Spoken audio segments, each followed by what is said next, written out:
اب بھارتی فوج آپریشن سندور کا نام سن کر بھی شرماتی ہے. کیا کون سی کامیابی بتائیں؟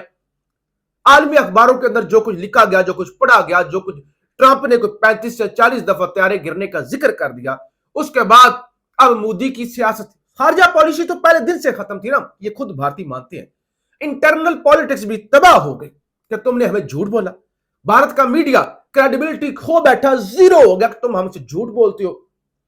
اب مودی جو کرائسس کا شکار ہے وہ سوچ رہا ہے کہ یار کسی طرح سے پاکستان پر کوئی کامیاب حملہ کروں اور پھر ایک دفعہ پھر سے میری جو گرتی ہوئی ساکھ ہے نا وہ بحال ہو جائے. اب وہ ہو نہیں رہی. 2-3 دن پہلے خبر چلی آدھی رات کے وقت، رات 2 بجے کے، کہ انڈین فضائیہ کے طیاروں نے ایل او سی پر حملہ کر دیا. بعد میں بتایا گیا جھوٹی خبر ہے. پھر بتایا گیا جی پونچھ سیکٹر کے اندر ہم نے پاکستان پر حملہ کر دیا. بعد میں انڈیا نے آفیشلی، حالانکہ انڈیا کے میڈیا نے یہ کلیم کیا تھا، آفیشلی انہوں نے کہہ دیا کہ بھائی یہ تو جھوٹی خبر تھی. اب ایک اور آج خبر یہ ہے کہ جیو نیوز کی خبر ہے، سیکیورٹی فورسز نے لاہور کے قریب بھارتی ڈرون مار گرایا. لاہور کا علاقہ ہے منابا میں سرویلنس کرنے کے لیے انڈیا نے اپنا ڈرون بھیجا تھا. سرویلنس کیوں کر رہے ہیں؟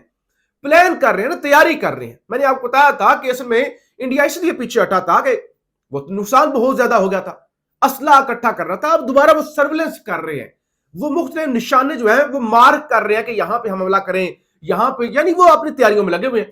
لیکن آج جیسے ہی انہوں نے سرویلنس کرنے کے لیے اپنا ڈرون لاہور بھیجا تو پاکستان تو ظاہر ہے ہر پل تیار ہے، تو فوری طور پہ پاکستان کی جانب سے سرپرائز دے دیا گیا. اب ذرا کچھ انٹرنل پالیٹکس پاکستان کے حوالے سے کچھ خبریں آپ کے سامنے رکھ لوں. ایک تو خبر یہ ہے کہ پی ٹی آئی رہنماؤں کے خلاف جو 26 نومبر کے احتجاج پر درج ہوئے تھے مقدمات، اس کے اندر انسداد دہشت گردی عدالت میں سماعت ہوئی ہے.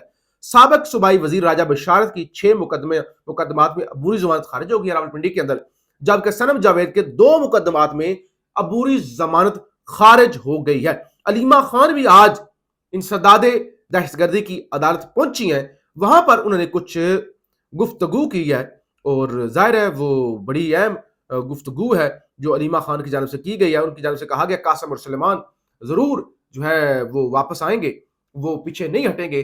انہوں نے اپنے برٹش پاسپورٹ پر ویزے کے لیے بھی اپلائی کر رکھا ہے. نائکوپ ان کا بن گیا ہے لیکن یہ ہارڈ کاپی یعنی اس کو وہ جاری نہیں کر رہے. تو بہرحال قاسم اور سلمان پیچھے نہیں آئیں گے، ہٹیں گے اور وہ ضرور پاکستان آئیں گے. اور علیمہ خان نے کہا ہمیں کوئی ڈر نہیں، ہمیں کوئی پرواہ نہیں، ہم تو اب ضمانتیں تک نہیں کرواتے. کہا ہم اب ضمانتیں نہیں کرواتے، ان فارمیلٹیز میں نہیں پڑتے.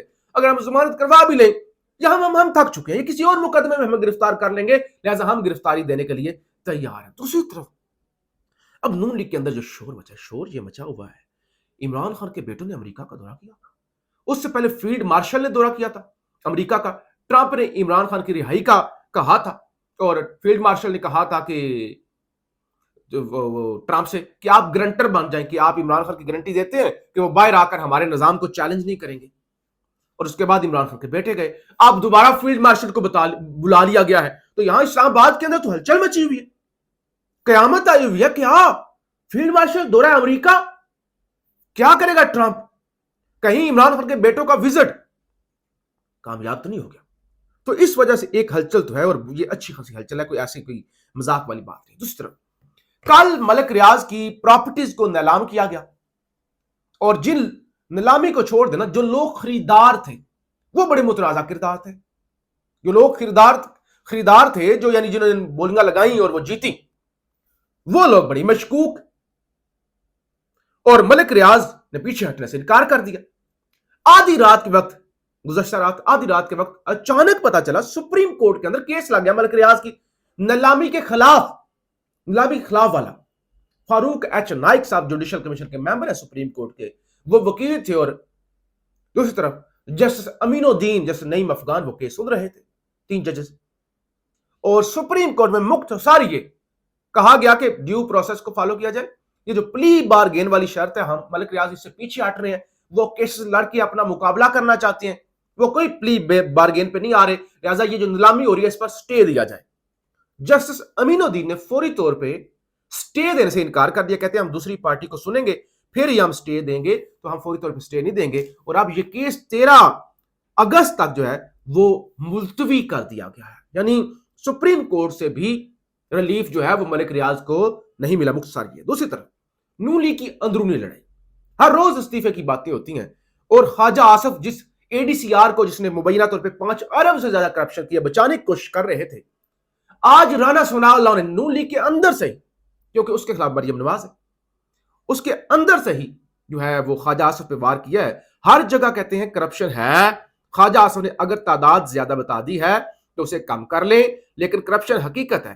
ADCR سیالکوٹ پر کرپشن کا الزام ہے، جس پر کسی نے ثبوتوں کے ساتھ مریم نواز کو آگاہ کیا تو انہوں نے کارروائی کا حکم دیا. یعنی رانا ثناء اللہ کی جانب سے خواجہ آصف کو کلین بولڈ کر دیا گیا ہے. سپریم کورٹ سے ایک اور خبر سن لیں. سپریم کورٹ کے اندر ججز کی تعداد 2 درجن سے زیادہ ہو چکی ہے. پھر آئینی بینچ، ریگولر بینچ، نئے ججز کس لیے اتنے زیادہ لائے گئے؟ کہ ہم نے فوری انصاف دینا ہے. جو پینڈنگ کیسز ہیں وہ ہم نے ختم کرنے. لیکن خبر سنیے، سپریم کورٹ میں 8 نئے ججوں کی تقرری کے باوجود گزشتہ 6 ماہ میں زیر التوا کیسز کی تعداد میں اضافہ. اس وقت ٹوٹل 57,000 سے زائد کیسز زیر التوا ہے، جبکہ مارچ میں یہ تعداد 55,700 سے زیادہ تھی. اسناد ملک صاحب یہ دعویٰ کر رہے ہیں. یعنی بجائے اس کے کہ کیسز کی تعداد کم ہوتی، اب کیسز کی تعداد جو ہے وہ بڑھ چکی ہے. تو یہ ہے 26ویں ترمیم، اور یہ ہے سپریم کورٹ کے اندر مہنگی تنخواہوں پر کام کرنے والے ججز کی پرفارمنس. پاکستان زندہ باد.